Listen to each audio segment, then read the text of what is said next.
sont persévérés à l'unanimité dans la prière et la supplication, avec les femmes, et avec Marie, la mère de Jésus, et avec leurs frères. Et quelle était la promesse que Jésus lui avait faite? Le Saint-Esprit. Alléluia. De nombreux chrétiens d'aujourd'hui 19:2. Avez-vous reçu le Saint-Esprit lorsque vous avez cru? Et ils lui dirent, nous n'avons même pas appris s'il y avait un Saint-Esprit. De nombreux chrétiens ne comprennent pas le rôle du Saint-Esprit et ne se sont pas approprié la puissance du Saint-Esprit dans leur vie personnelle. Ce dont nous avons besoin aujourd'hui, c'est à nouveau du vent et du feu de la Pentecôte. Nous devons reprendre la force, qui a été vécue de manière grandiose lorsque l'Église s'est réunie à l'unanimité au Cénacle, le jour de la Pentecôte. Quelqu'un a dit que nous vivons à une époque de Pentecôte de substitution. N'ayant pas la véritable puissance et le feu de Dieu, nous essayons de reproduire ce que Dieu, le Saint-Esprit, a fait le jour de la Pentecôte, lorsque le feu s'est posé sur eux et que le vent a soufflé.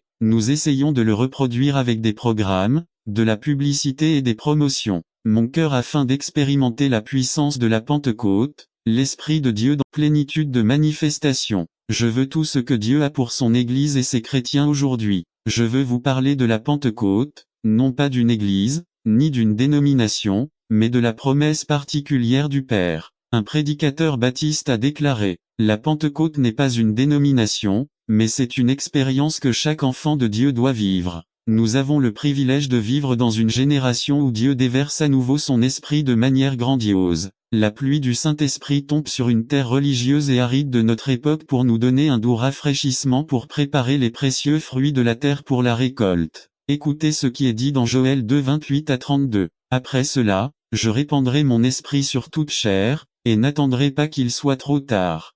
Soutien dans les moments difficiles. Cliquez sur le lien dans la description de la vidéo. Mardi 9 avril 2024 page 1. Vos fils et vos filles prophétiseront. Vos vieux auront des rêves et vos jeunes auront des visions. Et aussi sur les serviteurs et les servantes, je répandrai mon esprit en ces jours-là. Et je ferai des merveilles dans le ciel et sur la terre, du sang et du feu et des colonnes de fumée. Le soleil se transformera en ténèbres et la lune en sang, avant que vienne le grand et terrible jour de Jéhovah. Et quiconque invoquera le nom du Seigneur sera sauvé. Car sur la montagne de Sion et à Jérusalem, il y aura le salut, comme l'Éternel l'a dit, et parmi le reste qu'il a appelé. Qu'est-ce que cela signifie? Avons-nous vu ces signes? L'avez-vous vu le jour de Jésus? Et après cela, après la restauration dont parle Joël dans les versets précédents du chapitre, viendra une restauration maximale et une bénédiction. Après ceci est marqué par l'effusion du Saint-Esprit sur tout. L'Ancien Testament est riche en récits de l'œuvre de l'Esprit, mais il n'a pas été répandu sur toute la chair, seulement sur des hommes choisis,